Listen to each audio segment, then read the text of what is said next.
Iniba ko na ang aking linya sa pagkanta, may laman na pang Biblia. Bawat bigas ng mga letra para mahimulat ang mga mata. Bawat isa para walang parusa pagdating kay Ama. Ang aking talento hindi to tungkol sa piso, para to sa mga tao, para matuto sa nakasulat sa aklat ni Hesukristo, na ang masasama mapunta sa impyerno at ang mga mababait makasama ni Ama sa paraiso. Binigyan naman tayo ng utak at talino, bakit kayo sumasamba sa piso? Ayusin ang buhay ng tao, kaya huwag kayong magpatukso sa diablo, para ang kaluluwa hindi mapunta sa impyerno. Lalo na to yung mga taga-kanto, walang mga prinsipyo, wala silang paki kahit sa huli pa sila magsisi, basta sila kumita ng easy money.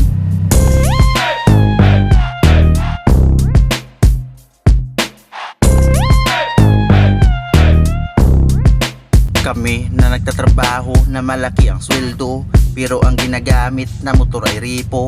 Pero sila andun nakaparada sa rekto, nakain max sa branyo. Uy, kapag trip ka na nila, doon na sila magpapara. Kulang na lang kamera para ipalabas sa pelikula na may pamagat na kota-kota. Ang mga grupo sa kalsada na mga buaya, wala pa akong tama pero gusto ko na magwawala. Dahil sa mga tao sobrang masasama, pero wag ako, lahat kayo binabangga. Inuhuga at ginigiba at minawalang hiya.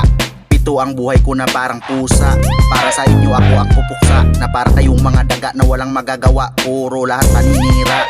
Ang mali ay naging tama, ang tama ay naging mali, dahil sa utak nyo puro lahat ay salapi. Pati ang police clearance, gagawin yung ID, kahit 6 months lang naman to ang validity, para lang kayo kumita ng easy money.